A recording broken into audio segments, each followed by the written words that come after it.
Lesbian ode is named after the island of Lesbos, where it originated. It has a simpler form when compared to the Pindaric ode. Horace, the Latin poet, wrote odes in this form that were private and personal. His odes were homostrophic, that is, they were written in a single repeated stanza form, unlike the passionate Pindaric odes. Horatian odes are calmer and meditative in nature.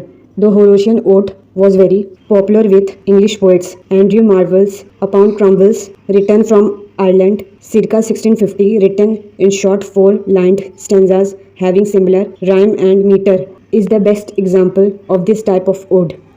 Dorian ode is named after the district and dialect from which it originated. It was choric in nature and was sung to the accompaniment of dance. The structure of the poem was based on the movement of the dancers and had three distinct parts: the strophe, during the recitation of which the dancers moved from right to left; the antistrophe, when they turned from left to right; and the epode, in which the dancers stood still. This threefold sequence could be repeated any number of times in the ode. The ancient Greek poet Pindar wrote so brilliantly in this particular form that it is also known as the Pindaric ode. Examples: Thomas Gray's The Bard, 1757, and The Progress of Poesy, published 1759. English ode followed its own course, ignoring the classical models. The English ode has two forms, the regular and the irregular.